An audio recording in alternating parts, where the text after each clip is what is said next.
അതതു കാലഘട്ടങ്ങളിൽ ഇൽമിലും തഖ്വയിലും വറയിലും മുന്നിൽ നിന്ന മഹാത്മാക്കളാണ് ഓരോ കാലഘട്ടത്തിലും സമസ്ത കേരള ജംഇയ്യത്തുൽ ഉലമയെ നയിച്ചിട്ടുള്ളത്.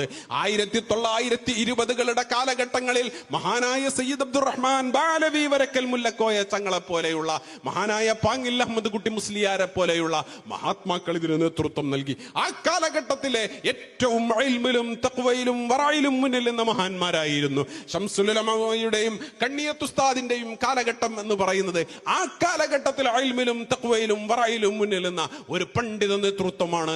അന്ന് ആ സമൂഹത്തിന് യോജിച്ച ഒരു ജനതയായിരുന്നു, നേതൃത്വമായിരുന്നു അത്. ആ ജനതയ്ക്ക് യോജിച്ച ഒരു നേതൃത്വമായിരുന്നു അന്നുണ്ടായിരുന്നത്. ഇന്ന് നമ്മളെ സംബന്ധിച്ചിടത്തോളം ഇന്ന് കേരളത്തിൽ ഇൽമിലും തഖ്വയിലും വറയിലും മുന്നിൽ നിൽക്കുന്ന 40 അംഗ മുഷാവറയുടെ ഒരു വല്ലാത്തൊരു നേതൃത്വം നമുക്കുണ്ട്. ആ നേതൃത്വത്തിന് ചുക്കാൻ പിടിക്കുന്ന, അതിനെ ഡ്രൈവ് ചെയ്തുകൊണ്ടിരിക്കുന്ന മഹോന്നതമായ ഒരു നേതൃത്വം നമുക്കുണ്ട്. സയ്യിദുൽ ഉലമ സയ്യിദ് മുഹമ്മദ് ജിഫ്രി മുത്തുക്കോയ തങ്ങൾ എന്ന് പറയുന്ന ഒരു വലിയ നേതൃത്വം നമുക്കുണ്ട്.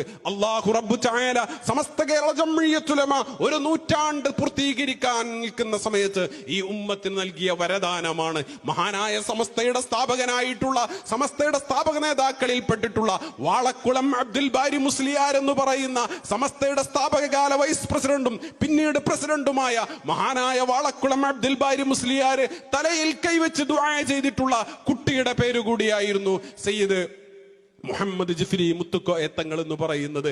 സമസ്ത കേരള ജംഇയ്യത്തുൽ ഉലമ രൂപീകരിക്കപ്പെടുന്ന സമയത്ത് മഹാനായ കണ്ണിയത്ത് ഉസ്താദ് ആ വേദിയിൽ ഉണ്ടായിരുന്നു. വരക്കൽ തങ്ങളുടെ പിന്നിലിരുന്നിട്ട് ആമീൻ പറയാനുണ്ടായ ആക്രാന്തദർശിയായ പരിപക്വനായ പണ്ഡിതൻ ആ മഹാനായ കണ്ണിയത്ത് ഉസ്താദ് തലയിൽ കൈവച്ചിട്ട് ബറക്കല്ലാഹു ഫി ഇൽമിക്, അല്ലാഹു നിങ്ങളുടെ ഇൽമിൽ ബറക്കത്ത് ചെയ്യട്ടെ എന്ന് പ്രാർത്ഥിച്ചനുഗ്രഹിച്ച നേതാവിന്റെ പേരാണ് സയ്യിദ് മുഹമ്മദ് ജിഫ്രി മുത്തുക്കോയ തങ്ങൾ എന്ന് പറയുന്നത്.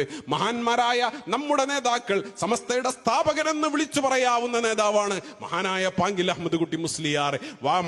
സമസ്ത രൂപീകരിക്കപ്പെടുന്ന സമയത്ത് വരക്കൽ തങ്ങള് വന്യവയോധികനായി നിൽക്കുന്ന സമയത്ത് വങ്ങളുപ്പാപ്പയുടെ ആ നേതൃത്വത്തിന്റെ പിന്നിൽ നിന്നുകൊണ്ട് യഥാർത്ഥത്തിൽ സമസ്തയെ ഇവിടെ കെട്ടിപ്പടുക്കാൻ ഓടി നടക്കുകയും തന്നെ പ്രസിഡന്റ് ആക്കണമെന്ന് പലരും പറഞ്ഞപ്പോ വരക്കൽ തങ്ങളുള്ള ഒരു വേദിയിൽ ഞാൻ പ്രസിഡന്റ് ആകാനില്ല, ഞാൻ വൈസ് പ്രസിഡന്റായി നിൽക്കാമെന്ന് അതബോടെ അച്ചടക്കത്തോടെ ആ മര്യാദയോട് കൂടിയിട്ട് ആ അഹ്ലുബൈത്തിനെയും ആ പാണ്ഡിത്യത്തെയും ആ തസവുഫിനെയും മാനിച്ച മഹാനായ പാങ്ങിൽ അഹമ്മദ് കുട്ടി മുസ്ലിയാർ, ആ പാങ്ങിൽ അഹമ്മദ് കുട്ടി മുസ്ലിയാർക്ക് ഒരു മൗലിദ് ഉണ്ട്. അദ്ദേഹം രചിച്ച ഒരു മൗലിദ് ഉണ്ട്.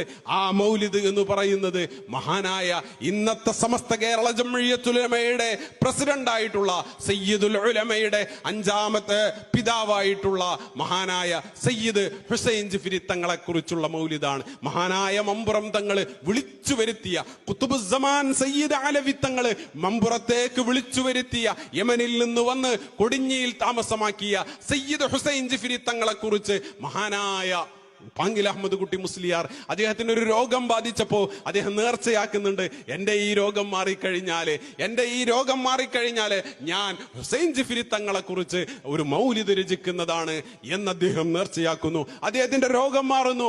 ആ രോഗം മാറിയതിന്റെ ഫലമായിട്ട് അദ്ദേഹം ഹുസൈൻ ജിഫ്രി തങ്ങളെ കുറിച്ച് മൗലിദ് രചിക്കുന്നു.